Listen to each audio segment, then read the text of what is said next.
The design of planned attacks on buildings inside the U.S. and how operatives were directed to carry them out. That is valuable information for those responsibility to protect the American people. He told us the operatives had been instructed to ensure that the explosives went off at a point that was high enough to prevent people trapped above from escaping. He gave us information that helped uncover Al-Qaeda cells' efforts to obtain biological weapons.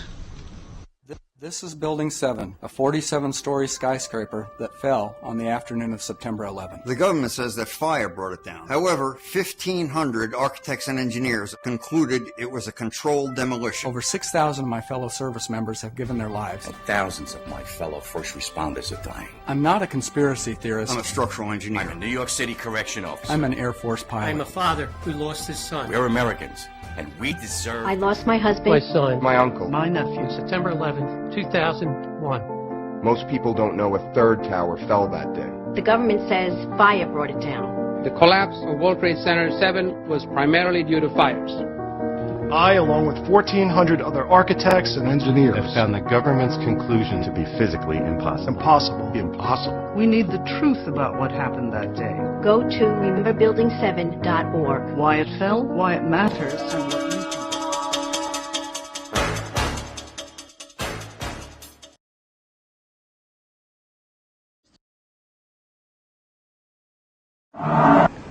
The peace symbol adopted by the drug flower children of the 60s was designed by Gerald Holtham, who was commissioned by One World Government salesman Bertrand Russell. The symbol was never designed as a symbol of peace, but as a symbol of death. It is actually a cross turned upside down with the arms broken and is used by Satanists and in Druid witchcraft. In Germany, the symbol is known as the Death Rune and is found on tombstones of Hitler's Nazi SS officers. CIA's team of ex-Nazis and Skull and Bonesmen financed and trained Osama bin Laden, who pushed the Russians out of Afghanistan by 1989. The CIA then trained and installed the ruthless Taliban regime to run the booming opium trade. After a decade, the long friendship between America and the Taliban suddenly turned ugly. At a meeting held on December 4th, 1997 at Unocal headquarters, American oil men made a proposal to the Taliban about building a pipeline through Afghanistan. Rothschild Shell Oil and Rockefeller's Exxon Oil had invested billions in the Kazakhstan oil and gas reserves just north of Afghanistan. Now they needed a pipeline to transport it to the Persian Gulf. The Taliban demanded a bigger cut and turned down the proposal. Suddenly, the banksters' American-controlled media were calling the Taliban monsters, evildoers, and cruel villains who beat up on women.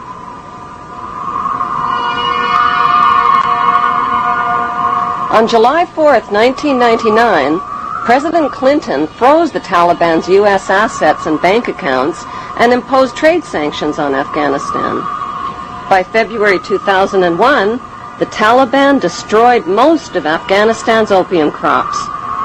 In May, Secretary of State Colin Powell announced a gift of 43 million U.S. taxpayers' dollars to the Taliban.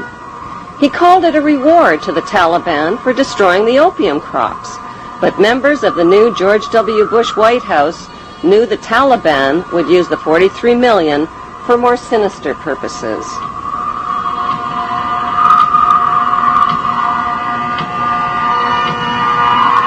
Larger issue is not just not connecting the dots, but not getting the dots. Why was it that CIA was unable to collect information for years inside Afghanistan? When they had authority to kill bin Laden for over 2.5 years, why were they unable to kill him or his lieutenants? Why didn't they have a better capability to do something about it at the source? Could it be that the bankster-supported U.S. administration is controlling both sides of the war on terror?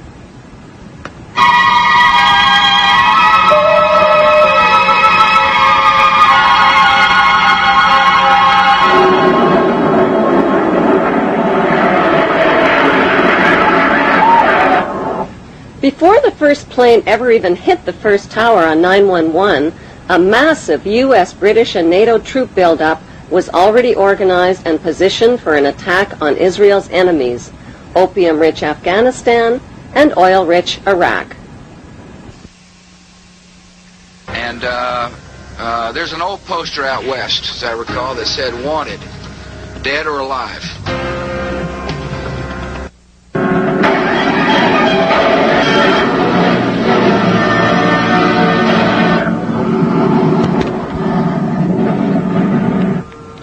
With no solid proof of who was responsible for 9/11, George Bush Jr. attacked the poverty-stricken, war-ravaged country of Afghanistan only 4 weeks after 9/11. The U.S. and British military dropped 12,000 bombs on thousands of buildings and homes, pounding them into dust and rubble and killing 8,000 Afghan people. 20,000 more people died from war-related cold, starvation, and disease. Nobody made a big-budget TV production out of the massacre with a God Bless Afghanistan movie score. The U.S.-British war on Afghanistan left behind millions of starving people and thousands of women who are still veiled, still homeless, and still penniless.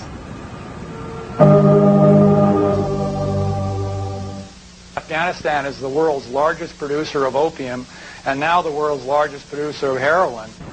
دې علت دا ده چې 14 کاله دلته جنگ تیر شوی، زراعت تباه شوی، شفاخانې تباه شوي، تجارت تباه شوی، تعلیمي ادارې تباه شوي، مکتبونه تباه شوي، سرکونه تباه دي، ولږه ده، فقر ده، خلک بله چاره نه لري څه وکړي. There can never be peace and democracy in Afghanistan. Why? Because peace and democracy would expose and cut off corporate America's opium and heroin trade at the source. So what was the payoff for the U.S.-British war on Afghanistan? 1, the uncooperative Taliban warlords got kicked out and replaced by the cooperative Northern Alliance warlords. 2, opium and heroin production and revenues skyrocketed. 3, Afghanistan got a new leader named Hamid Karzai, who just happens to be an ex-employee of Unocal Oil. 3, America got permission to build their oil and gas pipeline through Afghanistan. And 4, the Bush administration's favorite excuse for war, Osama bin Laden, was allowed to escape. America's second favorite excuse for war, Saddam Hussein, has always been America's patsy. In the 1980s, the United States supported Iraq's invasion of its neighbor, Iran, to stop the spread of Iran's Islamic Revolution. America played both sides of the Iran-Iraq war by supplying Saddam with chemical and biological weapons of mass destruction, and at the same time, America secretly sold weapons to Iran and illegally diverted the money to the Contra-revolutionaries in Central America. During the war, the United States sent a special envoy to see Saddam in 1983. He was Donald Rumsfeld, now the U.S. Defense Secretary. The two men discussed how to reinforce Iraq against a common enemy. This was at a time when Iraq was using chemical weapons on Iranian troops. U.S. companies were supplying components with Washington's knowledge.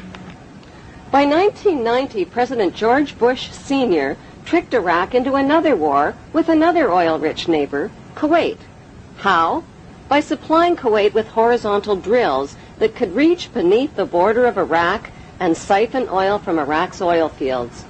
Kuwait used the U.S.-made drills to steal 300,000 barrels of oil per day from Iraq, worth over $3 billion annually. The fuse was lit, and Kuwait did nothing to put it out. They pumped oil without restraint from Rumaila oil field, which was accessible to both Kuwait and Iraq, and they exceeded OPEC quotas, flooding the market and driving prices even lower. George Bush Sr. officially promised not to interfere in Iraq's legitimate oil battle with Kuwait, but when Saddam's army entered Kuwait to defend their oil reserves, Bush pounced on them. Our goal is not the conquest of Iraq. It is the liberation of Kuwait. America disposed of its toxic waste problem by building radioactive depleted uranium right into their bombs and dropping them on Iraq.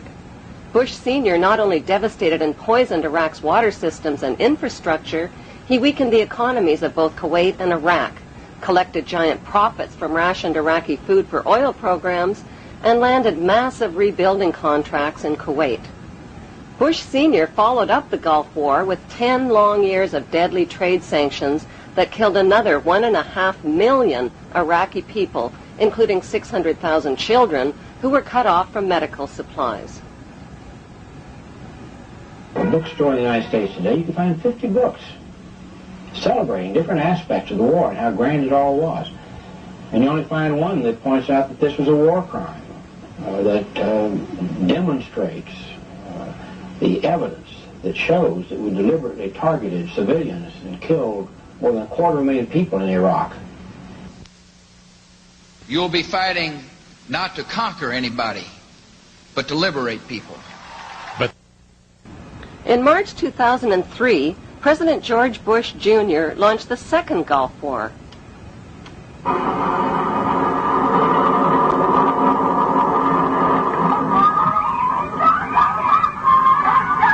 The war on Iraq wasn't about revenge for 9/11, since not one of the 19 accused terrorists were Iraqi citizens.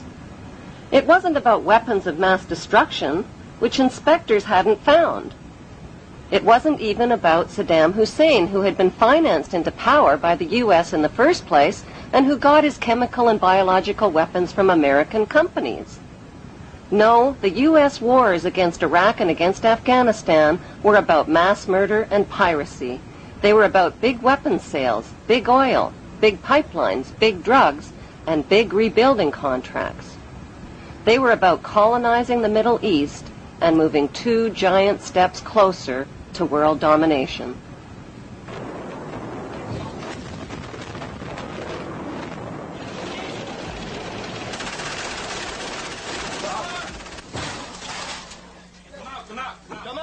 Come out!